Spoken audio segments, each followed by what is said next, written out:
وہ پکار یہ ہے کہ لوگوں آسمان بلند کیا ہے،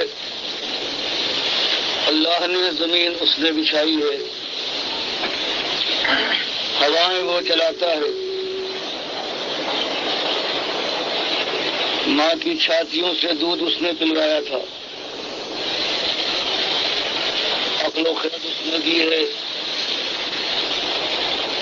اسی کے سارے احسانات ہیں۔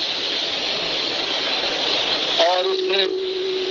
تم سے کچھ مطالبہ نہیں کیا ہے سوائے ایک بات کی کہ نمک کھارو، میرا نمک کھاتے ہو۔ میری دھرتی پر تمہاری زندگی گزر رہی ہے، اس سے پہلے اسی زمین پر کتنے اولیاء گزرے ہیں، کتنے انبیاء، کتنے میرے دشمن آئے ہیں، سب کو میں نے پالا تھا، میں نے پیدا کیا تھا، اور سب کو میں نے ایک ہی امتحان میں ڈالا تھا، ایمان کے امتحان میں، کہ فلا تجعلوا للہ اندادا وانتم تعلمون۔ بڑے ہوش مند اور ہوشیار ہو، ہر مسئلہ تمہاری زندگی کا ہے، کس طرح سے بڑھ چڑھ کر اس کے متعلق زبان کھولتے ہو، کیسے کیسے انوکھے انداز اور کیسے مضبوط فیصلوں کے ساتھ تم سامنے آتے ہو۔ اور یہ کتنی سادی اور صاف بات ہے کہ تمہاری زندگی اور زندگی سے متعلق جو چیز ہے یہ سب میرے احسان کی مدد ہے، اور صرف تم ہی نہیں بلکہ تم سے پہلے اس دنیا میں جتنے آئے تھے، چاہے وہ میرے کسی قسم کے بندے ہوں، نہ فرمان ہوں، نہ شکر ہوں، نہ حرام ہوں، سب میرے احسان میں دبے ہوئے تھے، میرے ہی ان کے اوپر اثر تھا۔ تو ان میں سے بعض ظالموں نے نمک حرامی کی انتہا کر دی کہ میرا کھانے کے بعد میرے بندوں کو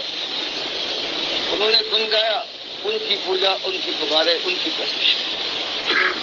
کچھ رہے ایسے اللہ کے، اور میرے بندے اللہ نے فرمایا ایسے فرما بردار رہے، نمک حلال رہے، وفاشیار رہے کہ انہوں نے مجھے اپنا مالک مانا، میرے سامنے سر جھکایا، خطائیں ہوئی پھر توبہ کر کے پلٹے، دنیا کو بھی ہوشیار کیا، بات کھول کر ان کے سامنے لائے کہ دیکھو بھائیو ایک ہی مسئلہ ہے۔ اللہ فرماتا ہے وما خلقت الجن والانس الا لیعبدون، کہ انسان ہو یا جن کو ہم نے مکلف بنایا ہے، جن کو ہم نے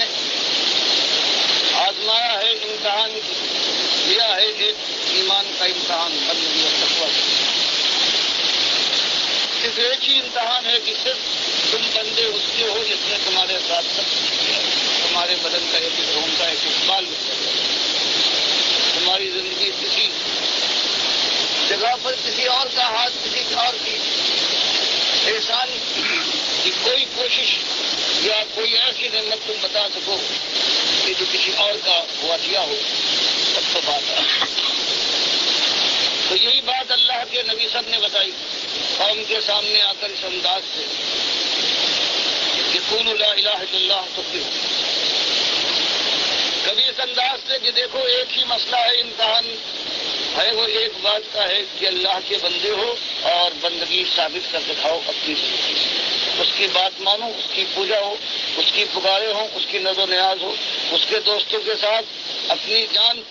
چھڑکو ان پر، اور ان کے دشمنوں کی آنکھوں میں آنکھیں ڈال کر ان کو سمجھانے کی کوشش کرو، اور نہ مانے تو للکارو، اور اس کے بعد اپنی جان اور مال کی توانائیاں ان کے خلاف استعمال کرو، یہاں تک کہ یا تو تم اس دنیا سے ایمان کے ساتھ اللہ کے پاس پہنچ جاؤ، اور یا ان کا سر اللہ کے سامنے چھوٹ جائے۔ یہ بات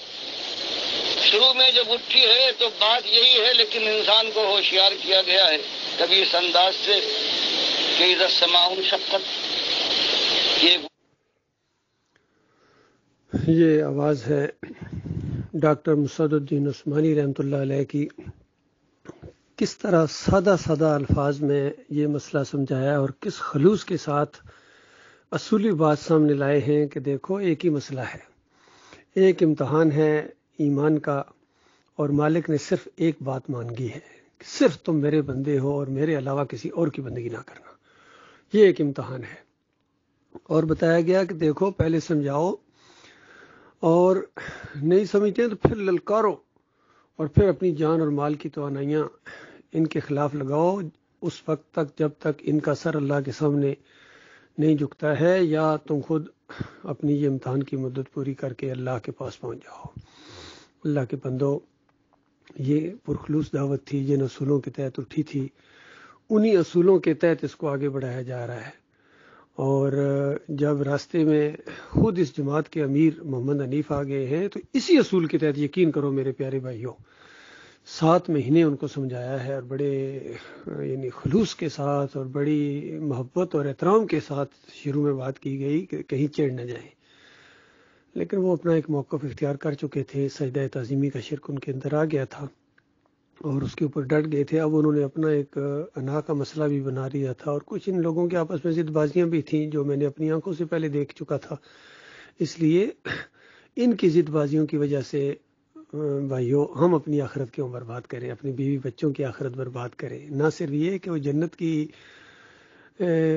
بہاروں اور جنت کی نعمتوں سے محروم کر دیے جاؤ گے، بلکہ دوسری طرف وہ آگ ہے جو بجھائے نہ بجھے گی۔ تصور سے روح کانپ جاتی ہے کہ یہ انسان اس کے اندر کیسے رہے گا اور کس طرح اس مار کو برداشت کرے گا۔ اور جب یہ کہا جائے گا کہ دیکھو ایمان کی دولت آ بھی چکی تھی، ایمان سمجھ بھی چکے تھے، تمہارے سامنے یہ دعوت اٹھی تھی، الہکم الہ واحد لا الہ الا هو الرحمن الرحیم، تو پھر تم نے کیوں یہ انبیاء کے اوپر الزامات لگائے اور یہ سوچنا شروع کر دیا کہ انبیاء ایک دوسرے کو سجدے کرتے تھے؟ کہتے ہیں سادہ سی بات آپ کی سمجھ میں نہیں آتی ہے،